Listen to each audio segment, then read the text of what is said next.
Part 5. Leadership in times of crisis. We are living in challenging times, and your task as a leader is complex and not at all easy. The old model of leadership is long outdated, where the superior is the one who knows everything and tells the others what to do. Today, a leader, according to Otto-Scharmer, is a person that allows the group she is leading to reach the objectives of the group with the least amount of anxiety and the highest amount of happiness. She needs to handle speed and shift, has flexibility, and can manage the suspended time. That means also she can manage anxieties. She has the capacity of futuration. That means allowing the group to have a better vision of the future. She is able to see the deeper meaning in events and can handle technology. Shakespeare's King Lear is, for Scharmer, the old type of leader.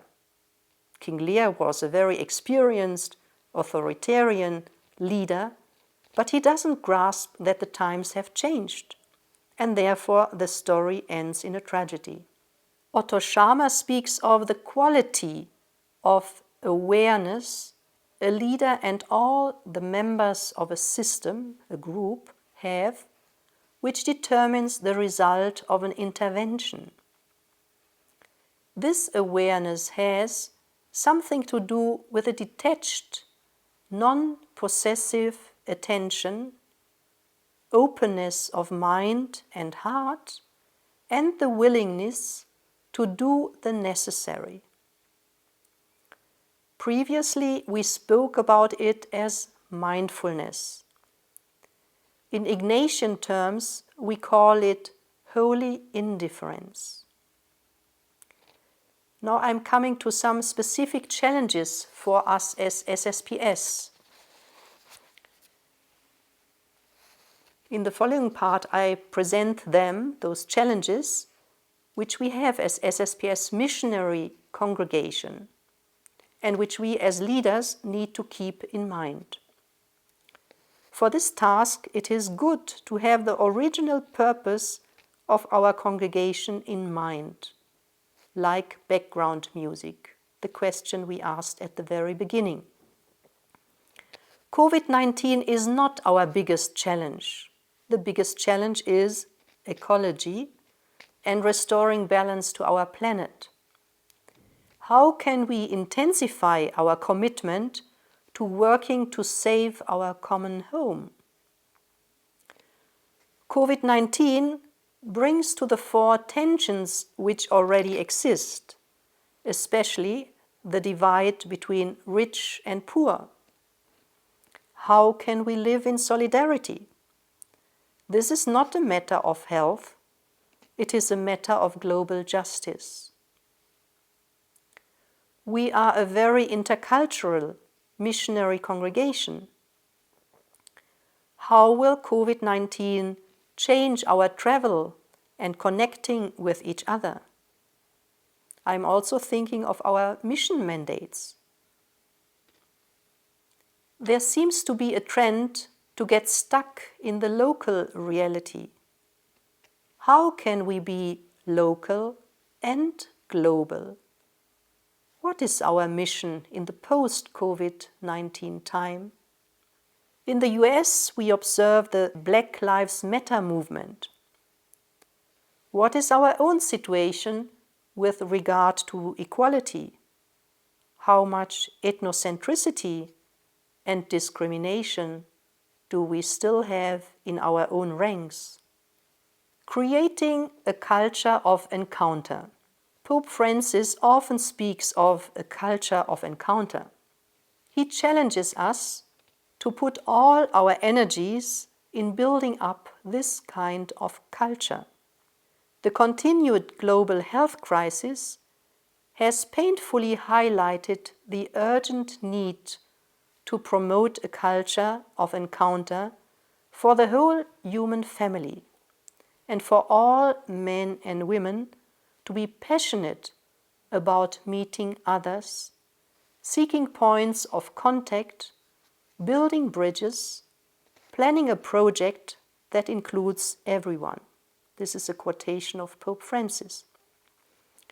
As leaders, we have the important task of bringing people together for meaningful conversations about the burning issues of today and focusing our energies on how to best respond from a faith viewpoint. This means building bridges, looking for ways of reconciliation, easing suffering as much as possible, and fostering a holistic human development.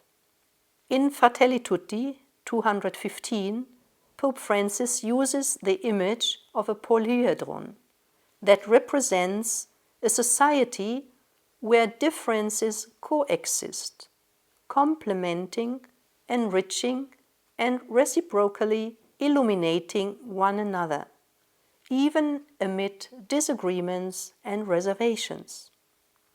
Life, for all its confrontations, is the art of encounter. I have frequently called for the growth of a culture of encounter, capable of transcending our differences and divisions. This means working to create a many-faceted polyhedron whose different sides form a variegated unity, in which the whole is greater than the part. The image of a polyhedron can represent a society where differences coexist, complementing, enriching, and reciprocally illuminating one another, even amid disagreements and reservations. Each of us can learn something from others. No one is useless and no one is expendable. This also means finding ways to include those on the peripheries of life, for they have another way of looking at things. They see aspects of reality that are invisible to the centers of power where weighty decisions are made. Compassion, an outgrowth and at the same time the root of the culture of encounter, is compassion. Compassion and caring are most needed in a leader and in our communities. The meaning of compassion is to recognize the suffering of others and then to take action to help. Compassion embodies a tangible expression of love for those who are suffering. A quotation from Friedrich Büchner, an American writer and poet. He once said, "Compassion is sometimes the fatal capacity for feeling what it is like to live inside somebody else's skin. It is the knowledge that there can never really be any peace and joy for me until there is peace and joy finally for you too." The following video, actually it's a Pfizer advertisement, shows very beautifully what compassion means.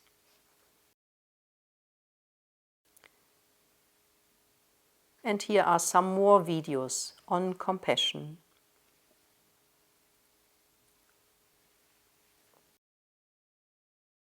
We also can see a vivid example of compassion in Saint Mother Teresa of Calcutta. She gave a human touch and a loving, gentle look to people whom she met. Many of them were in their last stage of life and at a desperate point. Where can we give a human touch and a loving, gentle look to others? We need to nourish this kind of compassion in ourselves as leaders and help our sisters to be more compassionate.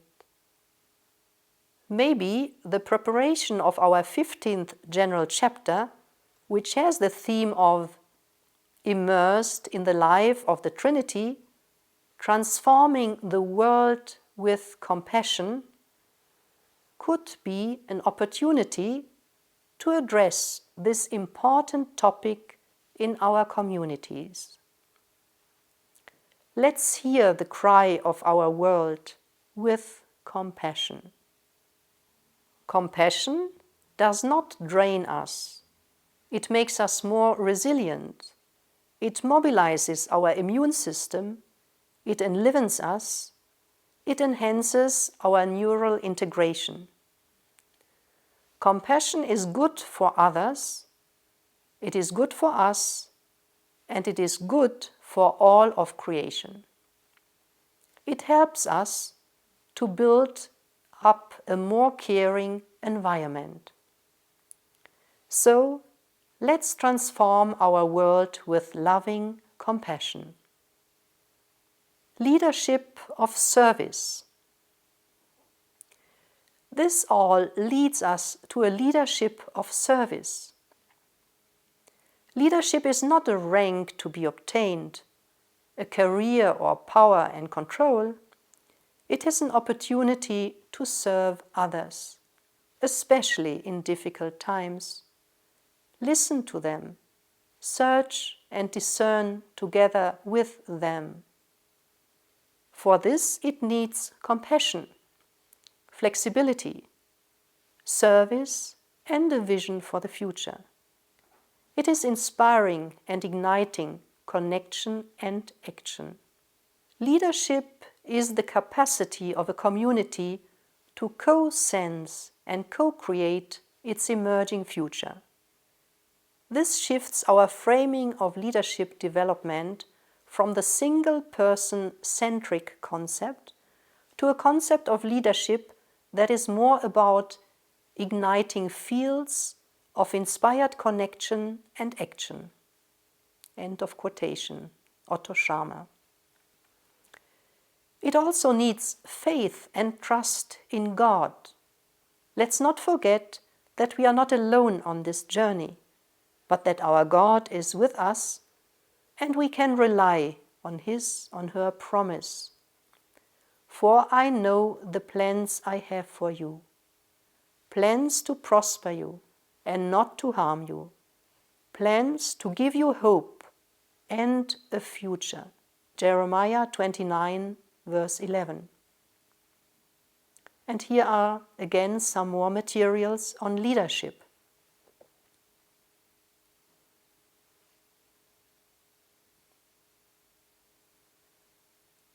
I hope this material is helpful for you, and thank you so much for your attention and your collaboration.